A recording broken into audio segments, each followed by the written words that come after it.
permasalahan kemampuan. Dia telah mengejek nama orang tua saya. Iya. Oke, kalau kita mengejek nama orang tua, bagaimana tindakan kita selanjutnya? Kita sudah pilih pattern atau keyakinan kelas, ya, yang harus kita patuhi dan kita jalankan. Jadi kalau kita mengejek nama orang tua, konsekuensinya bagaimana? Gimana? Dihukum atau bagaimana? Ya, kalau misalkan dengan nama orang tua Happy mengejek nama orang tua kita, seharusnya bagaimana? Kita tidak dihukum, seharusnya bagaimana? Tidak boleh mengulangi lagi. Terus nanti selain tidak mengulangi lagi, Tidak boleh tidak boleh denda. Terus setelah itu biar kita menjadi orang baru bagaimana? Sekarang jalankan dan lebih berjanji tidak supaya tidak mengulangi lagi. Karena kita saling bermasalah.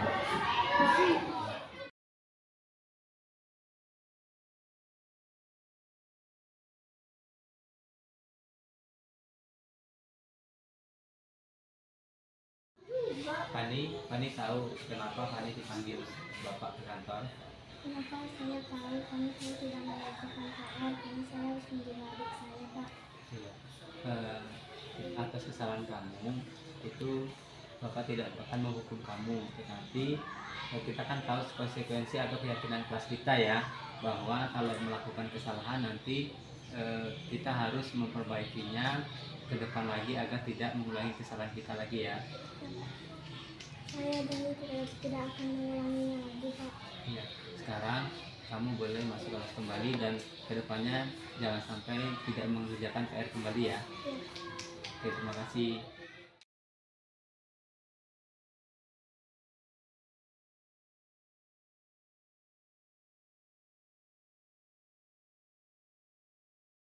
Kita berikan materinya kepada peserta. Ini budaya positif itu apa Bapak Ibu?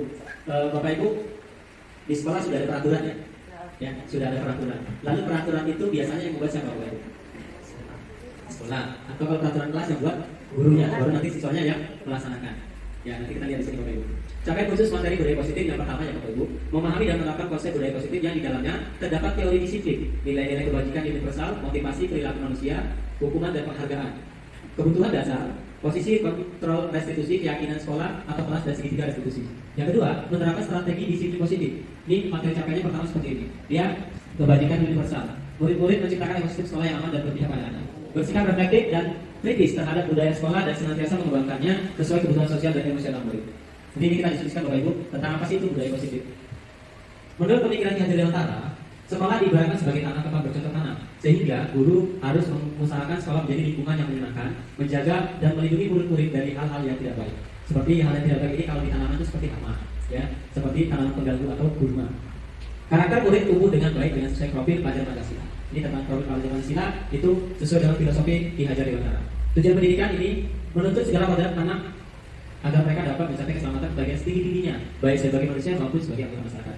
Apa maksudnya? Kita akan menuntut peserta didik kita agar mereka itu dapat menggali potensi mereka sesuai dengan kodratnya, sesuai dengan kemampuannya. Lalu dia sebagai apa? Sebagai manusia dan anggota masyarakat. Karena peserta didik kita tidak lepas dari lingkungan, tidak lepas dari lingkungan masyarakat. Makanya Bapak Ibu, salah satu penentu karakter peserta didik kita baik atau buruknya itu salah satu faktor ekstrinsiknya, faktor dari luarnya itu adalah lingkungan. Kita contohkan Bapak Ibu. Anak-anak yang tinggal di lingkungan perkampungan dengan di lingkungan pasar itu pasti memiliki karakter yang berbeda, sangat berbeda sekali. Anak-anak yang tinggal di lingkungan pasar itu cenderung dia main, cenderung dia keras. Kenapa? Karena dia biasa bersosialisasi dengan lingkungan pasar yang penuh kekerasan seperti itu. Lingkungan pasar itu kan keras, terkena kerasnya. Pernah dengar Bapak Ibu yang seorang tukang parkir gara-gara parkir 2000 bisa saling tusuk-menusuk, itulah kerasnya lingkungan pasar itu. Jadi itu akan menumbuhkan karakter yang kurang baik bagi peserta didik kita. Selanjutnya, ini ilusi ya, perubahan paradigma teori kontrol oleh Dr. William Glasser. Di sini Bapak Ibu, ilusi guru itu mengontrol murid. Yang kedua, bahwa semua penguatan positif efektif dan bermanfaat. Ilusi bahwa kritik dan membuat orang merasa bersalah dapat menguatkan karakter. Yang ketiga, yang keempat, ilusi bahwa orang dewasa memiliki hak untuk memaksa. Dipaksa dulu baru terbiasa. Seperti itu. Biasanya ada juga perlu kita paksa dulu, baru mereka akan terbiasa. Ya, tetapi kalau dipaksa memang gak enak ya Bapak Ibu ya. Ya Pak Adi. Disiplin positif. Ini Bapak Ibu, disiplin positif ini maksudnya apa Bapak Ibu? Ada yang tahu disiplin positif? Bu Nela, tahu disiplin positif? Ya, disiplin positif Bu. Bagaimana seseorang bisa berubah dari paradigma stimulus respon kepada teori kontrol? Biasanya orang itu, ini kita di dalam budaya positif atau disiplin positif, itu kita akan merubah Bapak Ibu, merubah pola pikir kita dari stimulus respon kepada teori kontrol. Nanti kita apa perbedaannya? Bila kita ingin membuat kemajuan perlahan, sedikit-sedikit ubahlah sikap atau perilaku Anda. Namun, bila kita ingin memperbaiki cara-cara utama kita, maka kita perlu merubah kerangka acuan kita. Ubahlah bagaimana Anda melihat dunia, bagaimana Anda berpikir tentang manusia, ubahlah paradigma Anda, skema pemahaman dan penjelasan aspek-aspek tertentu tentang realitas. Di sini Bapak Ibu, ini perbedaan teori respon, stimulus respon dengan teori kontrol. Disiplin positif dan nilai-nilai kebajikan, perubahan paradigma stimulus respon dan teori kontrol. Nih, stimulus respon realitas, kebutuhan kita sama. Sedangkan teori kontrol, realitas, kebutuhan kita berbeda. Kalau stimulus kita pengennya sama. Contohnya apa Bapak Ibu? Kita kepada peserta didik kita yang tadi saya jelaskan bahwa kita ingin peserta didik kita itu sama pengertiannya, sama-sama ngerti dalam pembelajaran. Kita buat sama semuanya. Itu yang disebut dengan stimulus respon. Tetapi dengan teori kontrol berbeda Bapak Ibu, karena mereka punya tingkat pemahaman yang berbeda. Baik itu dari perilaku seperti itu Bapak Ibu. Mungkin Bapak Ibu pernah mengalami atau memang ada di kelasnya. Kalau di kelas siswa ibu itu nggak bisa diam, jalan ke sana kemana aja Bapak Ibu. Di kelas saya ada itu Bapak Ibu. Jadi sebelum kita belajar teori kontrol, ini kalau kita sudah belajar teori kontrol ini Bapak Ibu, kita dilatih untuk mengendalikan emosional. Biasa kalau kita lihat murid, udah bawanya emosi aja nih, ya kan? Apalagi kalau di rumah sudah cemberut, berangkat sekolah pasti murid jadi sasaran. Ya Bu, ada seperti itu? Ada? Ya sendiri aja ya, kalau ada. Jadi itu kita hindarkan, kita tinggalkan apabila ada permasalahan di rumah itu kita tinggalkan di rumah. Jangan sampai kita bawa ke sekolah. Begitu juga sebaliknya Bapak Ibu, jika ada permasalahan yang ada di sekolah, itu kita tinggal di sekolah, jangan dibawa ke rumah. Nanti ada masalah di sekolah, dibawa pulang ke rumah. Ibu-ibu ini biasanya, anak-anak yang negatif dikit. Ibu ini biasanya di sekolah ada ribut dengan teman kantornya, teman atau dengan atasannya, dengan rekan sejauhnya, sampai pulang ke rumah suaminya minta makan. Dek makan, ambil sendiri. Pas malam Jumat, dek, gitu. Nah ini kasihan itu nggak boleh Bapak Ibu ya. Ini ada masih gadis di sini. Ada. Oh, itu ada yang lucu kumpul ya. Paham mas ada lucu kumpul kan? Ya. Jadi di sini semua orang melihat hal yang sama. Setiap orang memiliki gambaran yang berbeda. Jadi kalau di stimulus respon itu pandangan semua kita bersama. Tetapi kalau di teori kontrol tidak berbeda. Kita mencoba mengubah orang agar berpandangan sama dengan kita. Kita berusaha memahami pandangan orang lain tentang dunia. Ini Bapak Ibu, yang perlu kita cermati di sini. Kita dengan murid kita ingin murid kita itu mengerti kita. Di dalam hubungan kita juga seperti itu. Jangan itu yang cara pandang yang kurang baik. Seperti ini di dalam kita misalnya dalam rumah tangga suami istri. Kita jangan memaksakan supaya istri kita atau suami kita yang memahami kita. Tapi cobalah kita yang teori kontrolnya. Kita yang berusaha memahami pandangan istri atau suami kita. Begitu juga orang lain. Begitu juga peserta didik kita. Kita harus mengerti bagaimana sih peserta didik kita itu. Bukan kita yang minta dipahami oleh peserta didik. Itu dia teori kontrolnya. Itu paradigmanya dari perubahan dari stimulus respon kepada teori kontrol. Yang berikutnya orang lain bisa mengontrol saya. Hanya Anda yang bisa mengontrol diri sendiri. Nah di sini nih Bapak Ibu. Kalau stimulus kita tunggu diperintah orang lain. Pak Putra, Bapak salah itu. Harus seperti ini. Itu kalau stimulus respon. Dikasih respon dulu, baru kita bertindak. Tetapi kalau yang teori kontrol itu tidak, hanya Anda yang bisa mengontrol diri sendiri. Coba Bapak Ibu. Misalnya Ibu coba pegang tangan Ibu, ya kuat-kuat. Lalu Pak Hendra berusaha membuka di genggaman Ibu itu ada benda yang sangat berharga bagi Ibu. Lalu Pak Hendra berusaha untuk mengambilnya atau membuka genggaman tangan Ibu. Ini kita pakai yang ini pakai yang ini, pakai yang orang lain bisa mengontrol saya.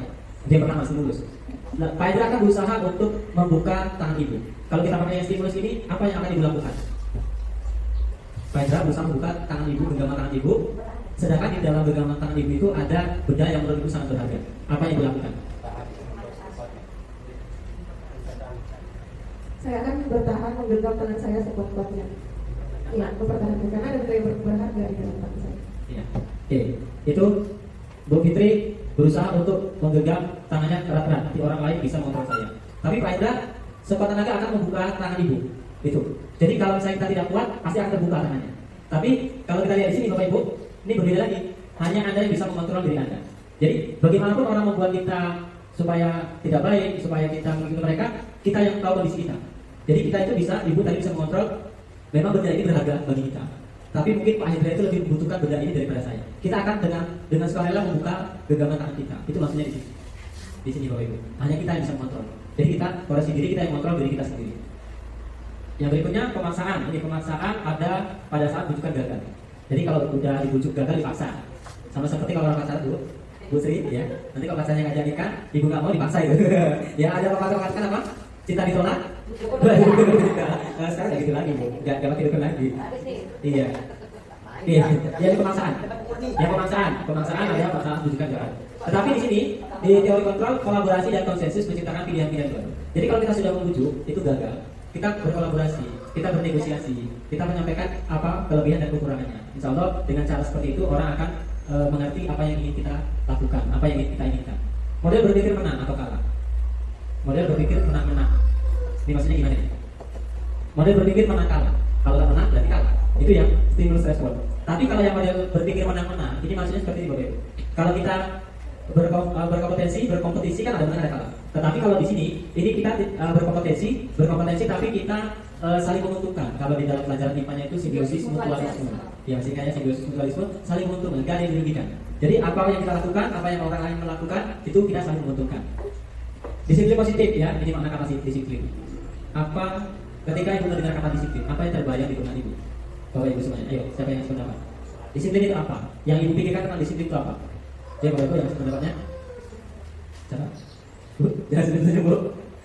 Bu? Disiplin tepat waktu. Oke, ada lagi Bapak Ibu? Aturan. Ya, disiplin berkaitan dengan aturan. Ya, ada lagi Bapak Ibu? Apa itu disiplin menurut Bapak Ibu? Menurut cara pandang kita saja, nggak usah pikir cari di Google, nggak usah. Menurut cara pandang kita aja, simpelnya apa? Disiplin itu apa? Dia Pak Kadar, apa itu Pak? Menurut Bapak disiplin? Teratur ya, majulah teratur. Baik Kak? Baik Kak ya? Itu baik Kak ya? Ya, dia baik Kak? Apa itu? Menurut Bapak disiplin itu apa? Satu kata saja Pak. Tapi jangan 3 kata ya, I love you. Apa? Peraturan. Oke, kita lanjut dulu ya. Ya, disiplin positif dan nilai-nilai kebajikan. Nih, disiplin itu ya teratur. Kalau bahasa singkatnya itu pengertian simpelnya itu disiplin itu teratur. Ya. Jadi di sini Bapak Ibu, disiplin positif dan nilai kebajikan. Kepatuhan kepada peraturan, tata tertib dan hukuman. Jadi kita ini mau pakai yang mana nanti? Disiplin positif dan nilai kebajikan ini Bapak Ibu menurut Ki Hajar Dewantara. Di mana ada kemerdekaan, disitulah harus ada disiplin yang kuat. Sungguh pun disiplin itu bersifat self disiplin, yaitu kita sendiri yang mewajibkan kita dengan sekeras-kerasnya. Tetapi itu sama saja, sebab jika kita tidak cakap melakukan self disiplin, wajiblah penguasa lain mendisiplinkan kita. Dan peraturan demikian itulah harus ada di dalam suasana yang merdeka. Merdeka menurut Ki Hajar Dewantara, merdeka itu artinya tidak hanya terlepas dari perintah, akan tetapi juga cakap buat pemerintah diri sendiri. Jadi menurut Ki Hajar Dewantara itu disiplin positif itu disiplin yang berasal dari diri sendiri. Tidak disiplin yang dibuat orang kita yang melaksanakan, tapi disiplin dari diri sendiri. Karena kenapa Bapak Ibu? Untuk melakukan sesuatu hal yang baik itu memang dimulai dari diri kita sendiri. Kalau diri kita sudah baik, itu akan menularkan atau memvirusnya kepada orang terdekat. Setelah orang terdekat baru lingkungan sekitar. Jadi seperti itu ya. Ini mana disiplin? Berasal dari bahasa Latin yaitu disiplin artinya belajar, ya belajar atau teratur tadi. Ini menurut Dianegosen, ya. Dianegosen juga menyatakan asal dari kata berkonotasi dengan kata disiplin dari murid-murid Socrates dan Plato. Disiplin diri membuat orang menggali potensi menuju sebuah tujuan, sesuatu yang dihargai dan bermakna. Ini Bapak Ibu. Tujuan pendidikan dalam penerapan disiplin menciptakan anak-anak yang memiliki disiplin diri sehingga mereka bisa berperilaku dengan mengacu pada nilai-nilai kebajikan universal dan memiliki motivasi intrinsik bukan ekstrinsik. Maksudnya kebajikan universal itu kebajikan yang menyeluruh tidak hanya beberapa pihak saja. Lalu motivasi intrinsik yaitu motivasi yang berasal dari diri sendiri. Motivasi yang berasal dari diri sendiri. Lalu dengan penerapan disiplin positif kita akan melakukan yang namanya budaya disiplin positif. Disiplin positif itu apa? Sebuah praktek pendidikan yang dirasakan memberi efek positif bagi anak-anak. Dengan penerapan disiplin positif di sekolah, di rumah maupun tempat lain diharapkan anak-anak mampu mengembangkan perilaku positif yang bertahan pada jangka panjang. Jadi kalau kita sudah terbiasa dibiasakan dengan budaya positif, maka itu akan menjadi suatu kebiasaan. Budaya itu kan kebiasaan yang dilakukan secara terus-menerus. Itu yang disebut dengan budaya. Lalu mengembangkan kemampuan untuk mengelola diri dan tahan terhadap godaan atau kesulitan. Ini tadi pengendalian diri. Yang berikutnya mengembangkan motivasi intrinsik dengan kebiasaan sejak dini. Ini kita skip. Nah ini Bapak Ibu, teori motivasi perilaku manusia. 3 motivasi perilaku manusia menurut Dianegosen. Yang pertama untuk menghindari ketidaknyamanan atau hukuman. Apa yang akan terjadi apabila saya tidak melakukannya? Ini berarti kalau kita nggak melakukan kita akan dihukum. Itu kalau yang teori hukuman. Yang kedua, untuk mendapat imbalan dari orang lain atau institusi. Apa yang akan saya dapatkan apabila saya melakukannya? Imbalan. Jadi kalau kita bekerja melakukan sesuatu karena imbalan, itu di pikiran kita, di mindset kita itu kalau nggak ada uang kita nggak bergerak. Nggak ada seperti itu Bapak Ibu. Jadi kalau yang hari ini kita bekerja atau melakukan sesuatu karena takutnya adanya hukuman. Jadi kalau misalnya kita ini kalau di sekolah Kalau dengan di sekolah punya aturan kalau guru terlambat berapa hari nanti dipotong TPP-nya misalnya, atau tidak dibayarkan uang remedialnya, itu berarti kita bekerja karena adanya hukuman. Saya datang cepat nanti kok enggak PPP-nya dipotong, ya, seperti itu ya, karena ada hukuman. Lalu yang kedua mendapat imbalan orang lain. Kita membantu orang lain kalau ada imbalannya. Bu Fitri, nanti ibu bimbing siswa untuk lomba O2S ya. Berapa honornya Pak? Ya, itu sudah ini Bapak Ibu, sudah tidak sesuai dengan teori disiplin positif. Yang berikutnya untuk menghargai diri sendiri. Saya akan menjadi orang yang seperti apa bila saya melakukannya. Dari ketiga ini, Bapak Ibu, menurut Bapak Ibu posisi mana yang terbaik? Posisi mana yang terbaik? Ya, yang nomor 3. Yang nomor 3 ya, menghargai diri sendiri. Apa perbedaan disiplin dan hukuman? Disiplin merupakan tindakan untuk memperbaiki kesalahan yang anak perbuat tanpa membuatnya merasa malu. Ini ada Bapak Ibu. Ini nanti kita perlu kita renungkan dan disiplinkan bersama ini. Diskusikan bersama. Yang bertujuan mengembangkan karakternya menjadi sebuah kebiasaan yang baik dalam waktu yang lama. Sedangkan hukuman merupakan tindakan yang hanya fokus pada kesalahan sehingga membuat anak merasa malu, rendah hati dan merasa bersalah. Akan membuat anak mengingat selamanya bagaimana ia dipermalukan. Hukuman juga bersifat tidak terencana atau tiba-tiba. Jadi Bapak Ibu, kalau disiplin ini menertibkan atau memperbaiki kesalahan dia, ya, tetapi dengan cara yang baik untuk mengembangkan karakternya saja, itu disiplin. Tapi kalau hukuman itu membuat anak itu merasa rendah hati. Apalagi Bapak Ibu ini, mohon maaf, mudah-mudahan di sini tidak ada yang seperti ini melakukan. Terkadang siswa kita melakukan kesalahan. Ini ada, kalau di sini saya yakin tidak ada Bapak Ibu. Saya percaya tidak ada di sini guru yang seperti itu. Begitu muridnya melakukan kesalahan, dipanggil ke depan langsung pak gitu. Itu kan di depan teman-temannya itu kan sangat membuat dia pasti malu. Setelah dia malu, kalau dia anaknya yang dia tidak bisa menerima kenyataan, itu pasti timbul rasa sakit hati. Yang lebih parahnya lagi timbul rasa dendam. Dendam itu susah Bapak Ibu untuk menghilangkan. Rasa yang punya dendam itu nanti sampai dia dewasa, sampai dia tua pun masih ingat saja. Itu loh guru dulu yang pernah menampar saya di depan teman-teman saya. Walaupun dia tidak, dendam itu bukan berarti harus balas dendam, tidak Bapak Ibu, tapi tetap teringat di hati dia. Itu Bapak Ibu. Jadi mudah-mudahan kita tidak menjadi guru yang seperti itu kepada murid-murid kita. Ini Bapak Ibu, teori motivasi perilaku manusia. Untuk menghindari ketidaknyamanan atau hukuman, apa yang akan terjadi apabila saya tidak minta dia? Itu motivasi eksternal. Ya. Lalu untuk mendapatkan imbalan tadi yang kedua itu motivasi eksternal juga dari luar. Tetapi yang ketiga itu untuk menghargai diri sendiri, itu motivasi dari internal, dari diri sendiri. Itulah yang menjadi tujuan dari nanti disiplin positif. Ya, kalau sudah motivasi sudah dari diri sendiri itu akan positif. Sama seperti kita sebagai guru yang tadi terlambat datang. Kalau kita motivasinya sudah dari motivasi dari diri sendiri, itu kita terlambat datang kita akan malu sendiri. Oh iya, saya sebagai guru saya punya tanggung jawab. Saya akan datang tepat waktu karena saya punya tanggung jawab sebagai guru untuk memberikan tanggung jawab kepada peserta didik. Itu dari diri sendiri, ya.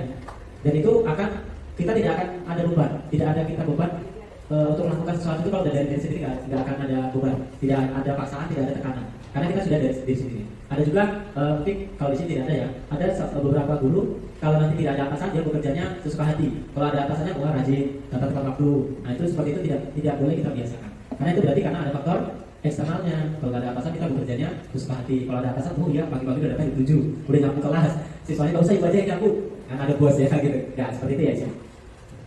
Ini nggak usah. Ini tadi sudah ya. Ini penghargaan menurunkan dia. Ini Bapak Ibu.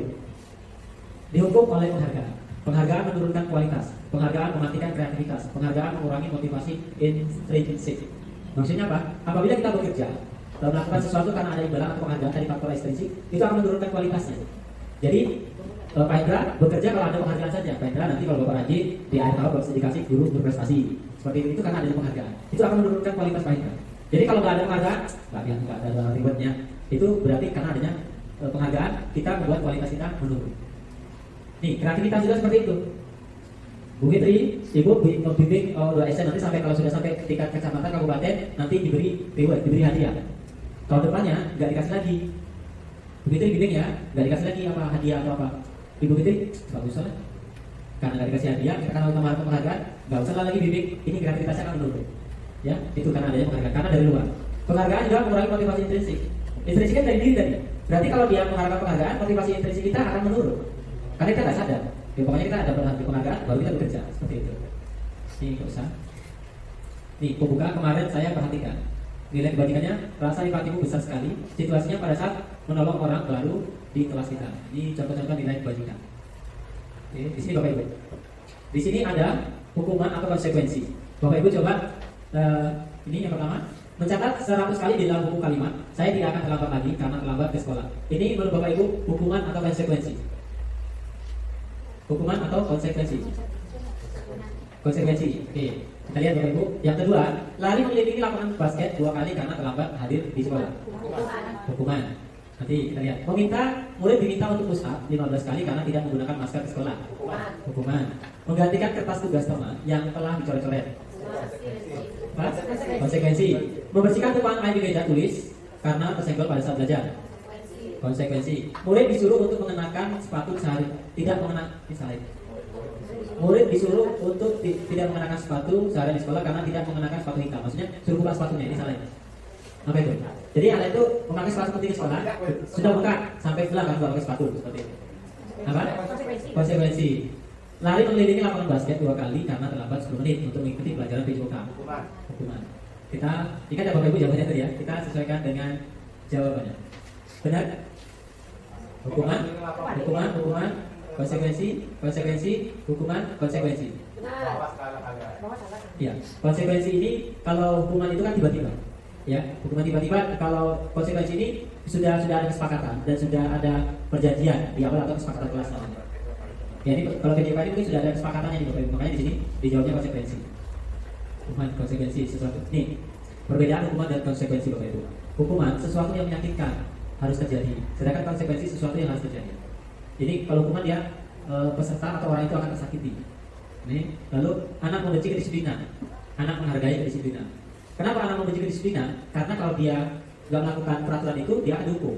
Jadi di pikirannya itu disiplin itu enak, salah sedikit hukum seperti itu. Tapi kalau dia konsekuensi dari mereka sendiri. Ayo Fitri misalnya, ini gurunya, ayo Fitri, kamu tadi telah menumpahkan air di meja. Bagaimana tindakan seharusnya yang harus kamu lakukan? Peserta didik yang mengutarakan konsekuensinya, bukan kita. Fitri, kamu nanti nah, bukan seperti itu. Itu yang disebut dengan konsekuensi. Dari Pak. Ini konsep dari yang buruk, konsep dari yang baik. Anak belajar untuk menyembunyikan kesalahan, anak belajar untuk mematuhi peraturan. Ini maksudnya apa? Anak belajar untuk menyembunyikan kesalahan karena dia takut hukuman. Fitri, kamu tadi terlambat. Enggak Bu, saya tadi datang pagi Bu. Ibu aja nggak tahu, saya tadi datang pagi, padahal dia tadi jam 9. Karena gurunya jam pertama jam olahraga, jadi nggak tahu kalau dia terlambat gurunya ya, seperti itu. Tapi kalau ini, kalau konsekuensi anak belajar untuk mematuhi peraturan. Karena dia, oh iya saya harus mematuhi peraturan karena saya harus membuat hal yang terbaik. Marah, rasa bersalah, dipermalukan, merasa tak dihargai. Itu kalau hukuman. Sedangkan konsekuensi kehilangan hak, dibuat tidak nyaman, diasingkan untuk sementara atau tempoh. Itu konsekuensi. Ini kasus nyata. Siswa Anda terlambat ke sekolah dan tidak mengerjakan pekerjaan rumah selama 15 menit. Apa yang Anda lakukan? Apa yang melandasi Anda melakukan hal tersebut? Ya, jadi ini terlambat ke sekolah, tidak mengerjakan PR. Yang kita lakukan apa sebagai Bapak Ibu? Ya, ditanya dulu. Ya, bagus. Ditanya dulu. Itu apa Bu? Iya. Ditanya dulu kenapa terlambat, kemudian kita tanya kenapa PR tidak siap. Jadi kalau anaknya menjawab saya lupa Bu atau saya malas, baru kita menurut saya dikasih hukuman. Tapi kalau alasannya itu karena misalnya orang tuanya lagi ada konflik atau dia lagi sakit, baru bisa kasih konsekuensi yang sudah disepakati. Ya, terima kasih Bu Deborah. Jadi saya setuju juga dengan yang disampaikan oleh Bu Deborah bahwa apabila peserta didik kita atau murid kita melakukan kesalahan, itu tidak semata-mata langsung kita beri konsekuensi atau hukuman. Karena di situ Bapak Ibu, kita harus melihat dulu apa yang melatar belakangi dia berbuat seperti itu. Jadi Bapak Ibu pernah tidak melihat tayangan film pendek tentang siswa yang setiap hari terlambat ke sekolah dan selalu diberi hukuman oleh bapak dan ibu gurunya? Ini yang Ibu lihat yang siswa SD atau yang SMA? Yang SMA yang dilempari kertas sama teman-temannya. Padahal dia mengasuh orang tuanya atau ibunya di rumah sakit dan akhirnya ibunya meninggal. Itu kalau kita lihat dengan ini ya Bu, sedih ya? Iya. Ibu jangan meneteskan air mata, saya meneteskan air biru. Iya. Ya sedih sekali cerita itu. Jadi itulah pengalaman atau sebagai renungan bagi kita Bapak Ibu, bahwa kita dalam melakukan suatu perbuatan itu tidak boleh memakai emosi, tidak boleh memakai apa kemauan kita. Kita lihat dulu bagaimana dia seperti itu. Jadi seperti tadi dia terlambat, dia harus mengurus ibunya atau merawat ibunya yang sedang dirawat di rumah sakit. Setiap hari dia terlambat dan akhirnya sampai ibunya meninggal seperti itu. Tetapi ternyata setelah ibu gurunya dan teman-teman yang mengetahuinya kan semuanya merasa bersalah seperti itu. Lalu kalau yang SD itu Bapak Ibu, dia selalu terlambat kenapa? Karena setiap hari dia bergantian sepatunya dengan kakaknya. Kebetulan dia masuk siang, masuk jam kedua. Jadi sekolahnya itu dia paralel, ada pagi ada siang. Jadi kakaknya pulang, gantian sepatunya baru dia pergi sekolah. Makanya dia sering terlambat. Itu dapat hukuman juga dari bapak dan ibunya. Ya, jadi yang seperti disampaikan oleh Bu Deborah tadi benar. Lalu di sini Bapak Ibu, kita dikenalkan namanya istilahnya restitusi. Ya, restitusi. Apa itu restitusi? Restitusi adalah proses menciptakan kondisi bagi murid untuk memperbaiki kesalahan mereka, ya, sehingga mereka bisa kembali pada kelompok mereka dengan karakter yang lebih kuat. Restitusi juga merupakan proses kolaboratif yang mengajarkan murid untuk mencari solusi untuk masalah mereka dan membantu murid berpikir tentang seperti apa yang mereka inginkan atau tujuan mulia dan bagaimana mereka harus memperlakukan orang lain. Jadi di Bapak Ibu, restitusi itu kita buat siswa itu dia menyadari kesalahannya, lalu dia yang memikirkan apa yang harus dia perbuat. Itu kita menimbulkan kontrol yang positif bagi peserta didik kita. Kalau kita ada hukuman, pasti dia ingat hukumannya aja. Oh, Bu Deborah itu kalau saya melakukan pasti dihukum. Oh, Pak Hendra itu kalau secara rumahnya pasti digunting, dikontakin. Ya, itu yang teringat sama anak itu seperti itu. Ini Bapak Ibu, ada 3 hukuman, konsekuensi, dan restitusi. Kalau hukuman ini udah jelas identitas gagal yang tadi Bapak Ibu. Apanya negatif? Negatif. Ini hukuman sesuatu yang menyakitkan harus terjadi, tidak nyaman, ya, karena murid itu dibuat tidak nyaman dengan hukuman. Salah hukum. Yang berikutnya korban. Murid itu menjadi korban, mendapatkan keadilan, korban mendapatkan keadilan. Kalau dia bersalah kan dia terus yang dihukum, ya, tidak memiliki perlakuan yang sama. Perilaku pasif agresif bernikah. Sistem tidak akan berjalan bila murid tidak takut. Ya, kalau muridnya nggak takut, ini contohnya. Sistem tidak akan berjalan bila murid tidak takut. Contohnya seperti ini, Bapak Ibu. Anak-anak bagi yang tidak mengerjakan tugas, hukumannya adalah memungut sampah. Besok nggak kerjakan tugas. Udin, pungut sampah, ya Pak. Ucap, pungut sampah, karena nggak kerjakan tugas, ya Pak. Besoknya lagi, paling suruh pungut sampah, ya kan? Itu dia. Kenapa murid tidak takut? Hukumannya cuma pungut sampah. Paling dapat dia hukumannya, paling suruh pungut sampah. Itu dia. Ini tidak takut. Berlaku hanya pada sebuah institusi, tidak berlanjut pada kehidupan nyata. Maksudnya apa ini? Kalau berlaku pada sebuah institusi saja, dia takutnya itu kalau saya cari takut, dia takutnya hanya di sekolah. Nanti kalau nggak ada hukuman, kalau hukumannya berat pasti takut dia. Kalau hukumannya cuma tulis sampah, paling cuma tulis sampah, larinya di sini, tidak takut. Jadi itu dia hanya takut hanya di sekolah. Kalau di rumah dia nggak takut itu, karena juga nggak ada hukuman, orang tuanya manjain seperti itu. Itu bedanya. Peraturannya adalah kamu harus murid atau anak membenci peraturan yang tadi. Kalau konsekuensi, sesuatu yang harus terjadi. Jadi kalau dia melakukan sesuatu harus terjadi, apa yang dilakukannya. Tidak nyaman juga murid tidak nyaman untuk murid untuk jangka waktu yang pendek. Karena dia selalu ini masih korban juga. Murid karena dibuat tidak nyaman juga. Ini konsekuensi kan? Kalau konsekuensi pasti dia akan melakukan ini Bapak Ibu. Antara hukuman dan konsekuensi itu sebenarnya tidak jauh berbeda. Tapi kalau konsekuensi dia kita tanya apa konsekuensinya kalau melakukan kesalahan. Tapi kalau hukuman kita yang memutuskan. Tetapi di sini ini sama saja termasuk hal yang negatif juga karena dia akan melakukan kalau yang dihukum ini. Anak itu akan merasa lipas. Kalau saya salah kan dari hukum kan sudah selesai. Itu dia. Jadi tidak melakukan kesadaran dirinya. Sedangkan restitusi merupakan pilihan. Anak itu tidak beri pilihan. Yang kedua, menguatkan untuk murid dalam jangka waktu yang panjang. Korban mendapatkan ganti. Anak mendapatkan penguatan, jadi masalah pertasakan, murid belajar bertanggung jawab dan seterusnya. Ini ciri restitusi. Bukan hanya menebus kesalahan, namun untuk belajar dari kesalahan. Jadi anak-anak kalau kita ini restitusi itu, kalau anak-anak itu kita beri, misalnya seperti tadi Fitri, kamu sudah terlambat. Sering terlambat ke sekolah, kenapa? Saya Pak, alasannya seperti ini, orang tuanya sakit, harus merawat dulu baru pergi ke sekolah. Ya, seharusnya bagaimana tindakan yang sebaiknya Fitri lakukan agar Fitri tidak terlambat. Itu kita kasih pilihan. Ya Pak, itu nanti akan anak yang mau munculkan idenya tersendiri untuk yang terbaik bagi dirinya. Baik Pak, nanti saya kalau biar tidak terlambat lagi, saya akan bangun lebih cepat untuk merawat ibu saya dan perginya lebih awal ke sekolah. Seperti itu. Mereka yang kita buat untuk membuat pilihan. Oke, kita lanjutkan. Ya Bapak Ibu, di sini. Tadi saya sampaikan di awal ada peraturan. Ada peraturan itu yang buat kita. Kalau sekolah, peraturan sekolah berarti yang buat sekolah. Ya. Bisa sekolah, bisa guru dan sebagainya. Kalau di kelas itu berarti kita buat peraturannya buat kan guru. Tapi yang terbaik adalah ini kesepakatan kelas. Jadi peraturan Bapak Ibu nanti yang ada di kelas itu kalau Bapak Ibu buat peraturan kelas Bapak Ibu sendiri yang buat itu sebaiknya diubah menjadi namanya kesepakatan kelas. Apa itu kesepakatan kelas? Kesepakatan kelas itu adalah memang hampir sama dengan peraturan, tapi itu yang membuat peserta didik kita. Mereka yang membuat, nanti mereka yang akan memikirkan bagaimana sih konsekuensinya, atau mereka akan berubah menjadi orang yang lebih baik lagi.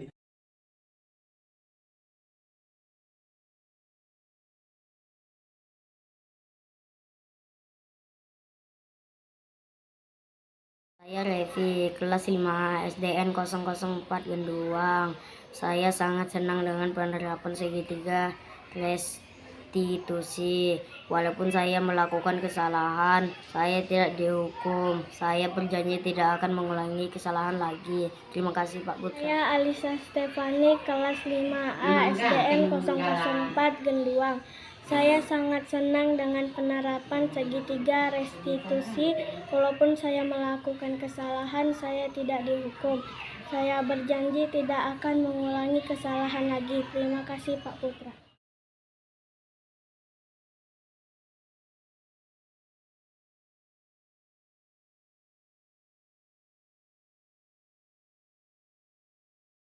Perkenalkan, saya Zela Juniarti, guru dari SDN 008 Cikijang. Pendapat saya tentang budaya positif yang telah disampaikan oleh Pak Putra sangat baik dan tepat untuk dilaksanakan di sekolah. Karena dengan disiplin positif dan penerapan restitusi akan membentuk karakter yang seutuhnya, yang lebih terarah, serta melakukan sesuatu yang sesuai dengan kontrol diri yang positif. Dengan disiplin yang positif dan penerapan restitusi, peserta didik juga dibimbing untuk menyelesaikan permasalahan yang ada pada diri dia sendiri. Terima kasih.